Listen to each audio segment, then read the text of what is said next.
All right, all right.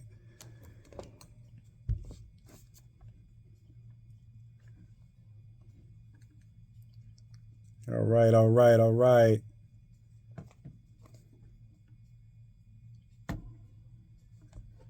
SWAYNEE Queen Show, we're here. We're here. That's right, folks, we're here. Guys, welcome. It's the SWAYNEE Queen Show. Thank you for joining us. Sorry about the little delay. That's right. That's right. We're clapping it up this morning, folks. We're here. It's the SWAYNEE Queen Show on WOLB 1010 AM, guys. Finally, we're here. We thank you. Just want to give thanks and praise this morning to God for allowing us, father and son, to finally come together and share with you our way, right? The way that we do. And in our conversation today, we're going to be talking about the things that interest us.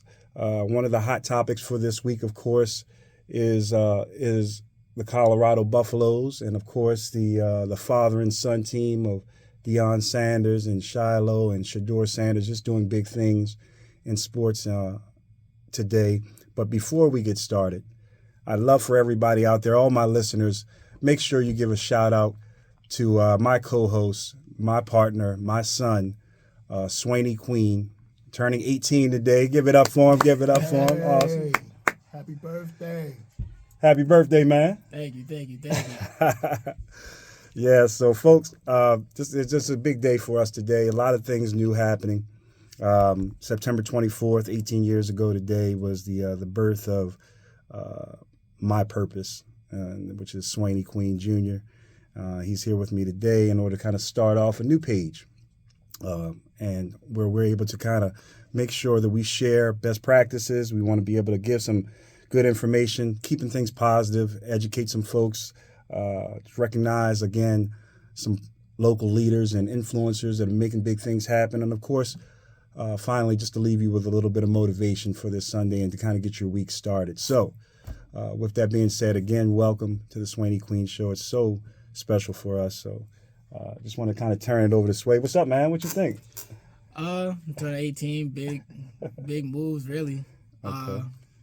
2 years from 20. That's kind of crazy. That's crazy. Craziness. Did you think you'd be here? Here? No. I don't even know where I would be right now if it wasn't for like you knowing my mother. Okay. So as of right now, I give thanks to y'all. My man. But, this is a blessing, really, and I'm excited to get this started. Keep it going. Absolutely. Absolutely.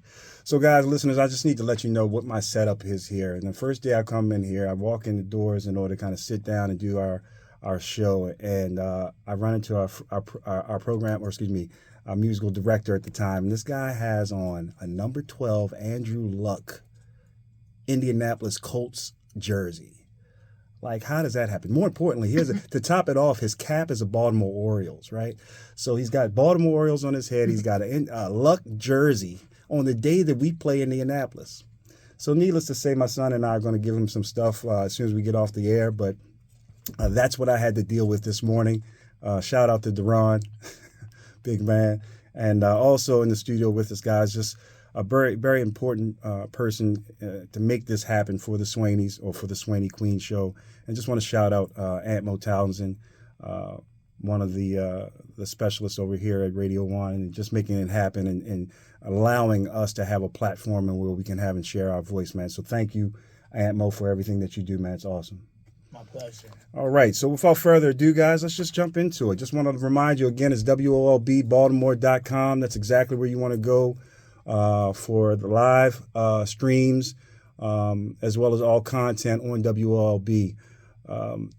So as we began in the beginning of the show, as you heard in our promo, our focus is to be able to really shed some positive light on fatherhood and the impact of fatherhood, especially in sports and entertainment. I find that it's special when fathers take a position to help lead and develop and grow their youth. I think it's something that we need direly in our lives, to make sure that our fathers are being, one, counted in, and more importantly, recognized for the good deeds that they do. I don't think that that's brought out nearly enough. I can tell you one thing. I know that Father's Day has been kind of overshadowed by a lot of other holidays. I think in one poll I read that Father's Day was less popular than Valentine's Day, which is crazy. So we gotta change that a little bit, right? Because our fathers are important too.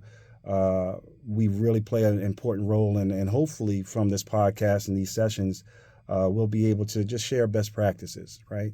Be able to listen into some of the listeners and find out exactly what they do, how they're able to, react and grow with their sons, and more importantly, just be able to spread that news throughout, because we need it. It's something that I don't think we hear enough on a daily basis. So, without further ado, just jumping into it. Sway, what's your thoughts, man? We got this father and son duo that's taking the college world by storm. You got Shador and Shiloh, and Deion Sanders, world record breaking streams and things of that sort, viewership on college football. What's your thoughts on the father and son connection over there in Colorado? I think it's just strong. I think it's strong how he has both of it, not one but two of his sons. Yeah. Especially playing on the same team. Yep. Obviously, one is getting. I feel as though Shador definitely gets more publicity than the other one, the Shiloh. Yeah. Well, he's QB. Yeah, exactly. Right. So that's only natural. But other than that, I feel as though it's a good duo. I feel like that's a powerful thing. Like, that is going to inspire other people since like us to do more things together, and more things to show other people, whether it can also be a father and son thing, whether it comes to sports, whether it comes to podcasts, whether it comes to anything in the world. At the end of the day, if it's a family duo, it can be strong and it can be shown. Absolutely. I totally agree with you. Well, shucks, you and I had a little similar situation about, I guess, 8-9 years ago, or when you first started off in sports. You started off in football. Yeah. That did not last long. I promise you it didn't. Why? I got hit way too hard one time. It's like, that's it. I fell on my head. I was like, nah, I'm good. Well, you know what? It's funny because while you were playing football, I felt it necessary as a dad to just kind of, I wanted to have some input, right? Because I thought I knew a little bit or enough to be dangerous in football. So I was like, you know what? Let me, they'll listen to me. Let me be a coach. The year that I coached your team, how did you feel as a player? I felt good. I mean, having you as a coach was good. Yeah. And it wasn't like you had a huge part of our practices, our games, and the plays that we did. Yeah. But the head coach was Coach Stevens at that time. Yeah, Coach Sid. Oh, Coach Sid. Yeah, Coach Sid. Shout out to Coach Sid. Shout out to Coach Steve Austin. But at that time, it was just cool. Football, I was young. So, Sure. Football was just oh, yeah, I'm playing the sport. Oh, football, yeah, I look cool. But at this time, I was a little heavier set at that time. But, man, I played fullback, center. Yeah, But it wasn't until you got hit on one of them tackles that you was like, yeah, this is not for me, huh? Yeah, I got ran over at linebacker. Yeah, that was bad. That was real bad. That's all right. So then you switched your sport up. Yeah. What'd you go to? I mean, at that time, I was playing football in the fall. Wintertime, I never played basketball. I always played indoor soccer. Springtime would be baseball, but later on, it just became more soccer. And then I saw my cousin Cammie.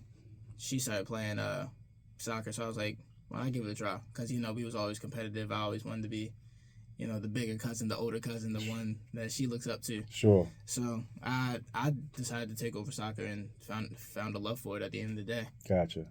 So you changed sports and stayed with it. That's great. So back just to kind of keep on subject, father and son dynamic.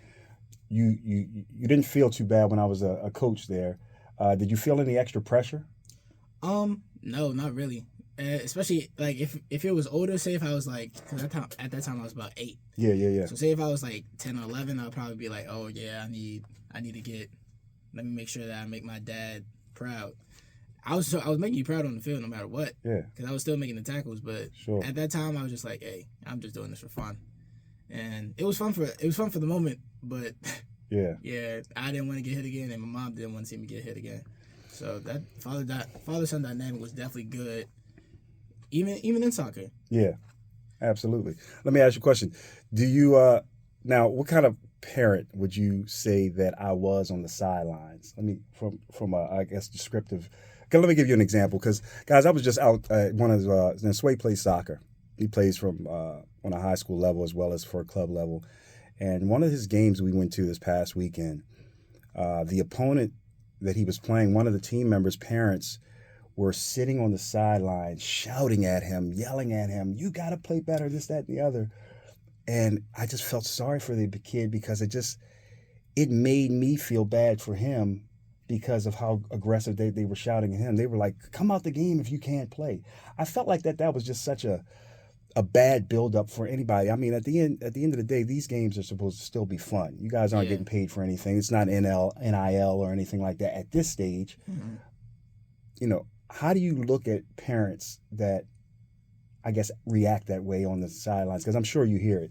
I mean, you look at them as crazy. Like, everybody was on the field was talking about, like, why is she yelling? Like, it's never uplifting. Like, I get it that they're you're passionate. Yeah. But if you're passionate, then express that. You don't gotta express that in a yelling and, like, aggressive format. Like, you express that to me after the game. Like, say if I have a bad game, I know I have a bad game. Yeah. But you see things that I don't see on the field sometimes. Sure. So I love the constructive criticism. So and that's more powerful than just screaming at me on the field. Because if I get screamed at on the field, I'm gonna start playing bad. That's right. And if I start playing bad, I'm gonna affect the team. So like it doesn't help at all. It's amazing, because that seems like that's exactly what happened in that situation with that kid. It seems like the entire team got worse. He collectively just was out of his game, and it's pretty much all because of the effects of what the coaching was from his parents on the sideline. Yeah. So that's just listeners, I bring that up because it's so important, especially as we talk about, again, growing our kids and giving them the kudos and the feedback that they need. I think it works for us, right? I think positivity is always a way to go. Anybody who knows me will know that, you know, one of my mottos is the glass is always half full, which means that there's always a silver lining, and it's always positivity behind it, right? You got to exude that every day. You got to be able to push that to your kids. That's how they, in my opinion, move forward. That's how they continue to keep pressing on and going fearlessly. And when I look at Shador and I look at Dion, you know, if you take the moments before the game, sometimes you'll see Dion and Shador walk up the sideline together. You know, him not really being a coach, but turning around, giving his son a hug, give him a kiss, let him know, hey, look, I'm here. This is that dad moment. He's even said it in a couple of interviews that, you know, sometimes when I'm walking up, you know, as I'm walking, I'm the coach, but then the last 10 yards, I turn into dad mode.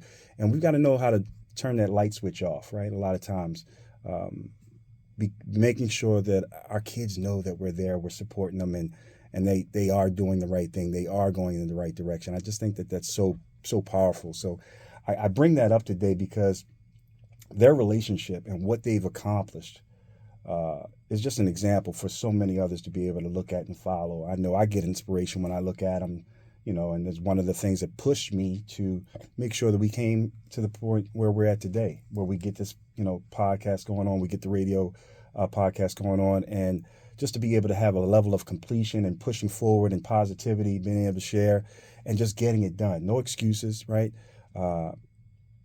And that was important to me. Do you look at it the same way? Yeah, I look at it the same way, but I also look at it as a child's perspective, because I've always been on the end, like the other end of it. Yeah. Like as a kid's perspective, looking at Shador. Yep. He is putting his best foot forward on the field as well. Yeah. Like and so there's not really anything that he can be criticized about. Sure. Now this past game, that's a whole other story. But that's just one part of the game. There's defense and offense. So from Shador's perspective, I feel as though like he can always like put his best foot forward and always do better.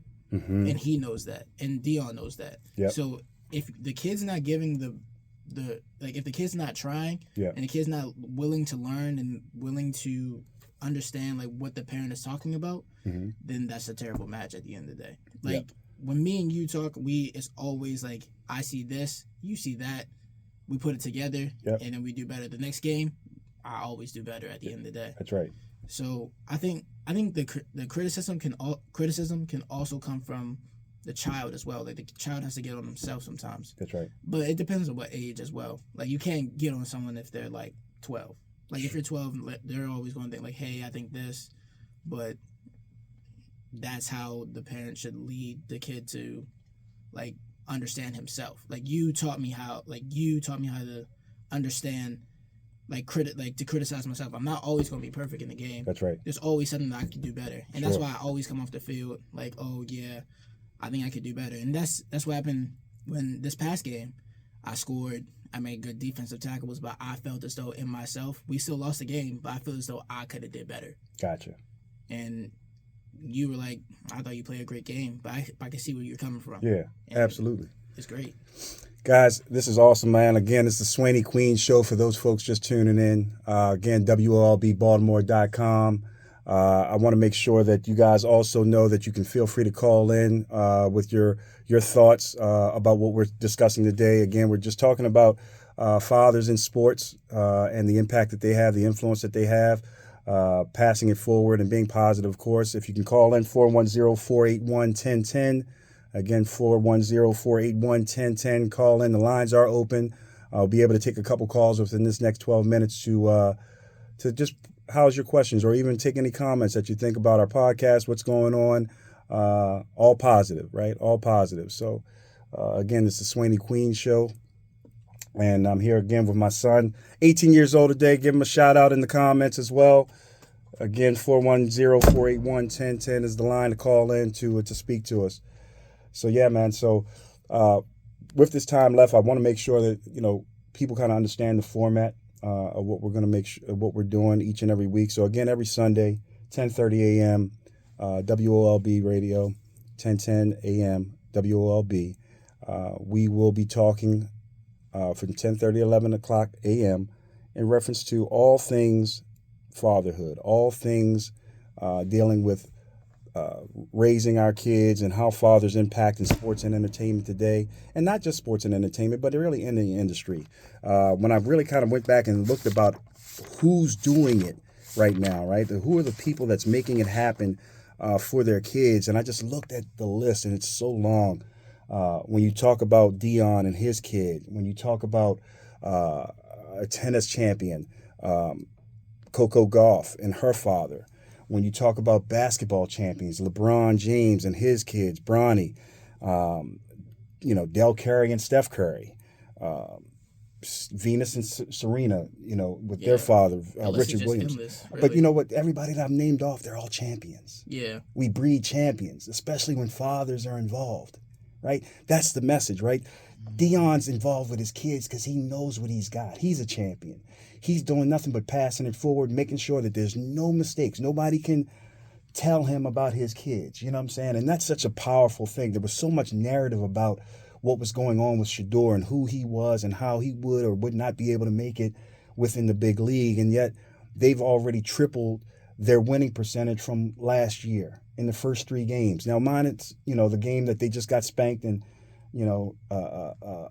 Dion was very strong in making sure he was accountable for that, right? They got a big butt whipping, as he put it. But that's okay. You're still 3-1. You're coming off positivity, and nobody's batting an eye at the performance that these guys are putting up. But to my point, they looked down at Shador. I mean, even when he was at the HBCU, they didn't think he was going to be that guy. Coming over to Colorado, they didn't think he was going to be that guy. Yeah. And yet the father said, no, I know my sons. I know what kind of caliber. I know what stock he comes from. And it was just powerful to be able to see that in him, to be able to prove the masses wrong. So I thought that was pretty strong. Yeah, I was about to say, I feel as though like the butt whipping that they got is gonna definitely bring them down to earth. Like they had their good first games. They had a good tight game against Colorado State. Yeah. They had a great game against TCU, but again, there's they have to be put down to reality. This isn't a dream at the end of the day.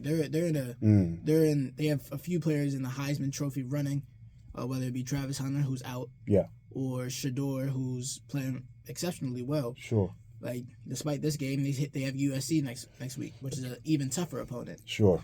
But you can say whoever's tough or whatever, but TCU made it to the championship last year. Right. People say it was a fluke. Yeah, a fluke. But at the end of the day, I feel as though Colorado may pull off a good run, whether it be in the playoffs, whether it be for the championship, whether it be in the Heisman Trophy running. They have great players that are going to be great now and in the NFL. Sure.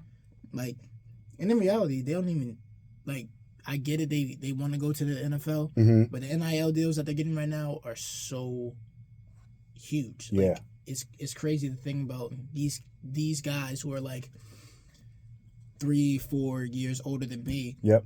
Getting millions off of like a few NIL deals. Yep. And they've kind of actually, I feel like that the NIL deal is kind of working on a positive facet because those kids are choosing to stay in school because they're making more money now than what they would if they went to professional. Both, Angel Reese, right, yep. from here. Shout out to Angel Reese. She went, going to LSU, but said, you know what, I'm staying in school. I'm making more money off of endorsements or NIL than I am if I went pro. I mean, that's such a smart move. I mean, Shador and the Sanders boys, I mean, they're making huge money. I mean, just off the glasses and hats that they were able to promote out. But the NIL deals are just, they're just coming out the woodworks. Maybach sponsors them, and he's driving around in the Maybach Benz. I mean, this is his second, third year in school. He's not a senior yet, I don't believe. I'm not really sure whether he's a senior. Shador, I don't think he's a senior. Yeah, so he's got time. He's going to stay right there and make all the money before he even gets there. I think it's wonderful. I'm glad that they finally recognize the focus on paying these athletes the right way. Yeah. I think it's perfect timing, too, especially for you because you're 18, you're graduating, you're playing at a high level. You're looking for your D1 or D2 focus for next year as well. Yeah. So, NIL. And I even want to talk about that because like the NIL deals, like they look mainly for Division I top tier athletes at the end of the day. Sure. And that's great. That's fantastic. But what about the good guys that's in the D2? What about the good guys that's in the D3? You know what I'm saying? Right. Like, and those folks would absolutely support those kids and buy their merch and everything like that. Exactly. And like even in like some of the small schools, like they usually want to give it to the big schools like LSU, Colorado now, yep. Alabama. But like, and I was just on a cruise with someone who went to West Virginia. His name is Matt. Okay. And he's a great edge. Yep. I think he had just graduated. He was about my age, about 5-6 inches taller than me. Huge. Okay. But he had got an NIL deal, and I was like, I wonder why he did that. He was like, I wasn't the brightest, but I went to go play at West Virginia. Now I'm thinking about transferring to Georgia, and I'm like, whoa.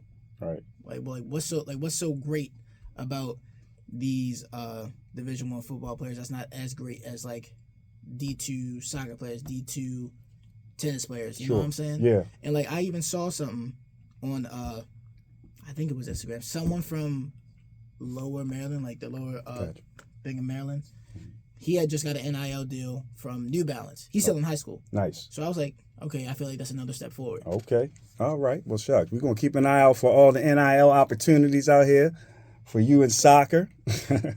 We're accepting all applications. Guys, this is the SWAYNEE Queen Show, man. Thank you for joining us. Again, it's every Sunday, 10:30 a.m. And 10:30 a.m. to 11 o'clock. We'll just be talking about all different subjects. Make sure that you call in if you have a subject for us to tap into, 410-481-1010. It's WOLBbaltimore.com. And while I'm here with our last moments, again, I just want to thank the program director and all the folks here at Urban One Radio for really giving us the opportunity to get this platform, man. This is something long awaited for. We love it. And again, shouts out to Anthony Townsend, man, for making this happen, building this connection for me. I really, really appreciate it, my brother. Thank you so much. I think I want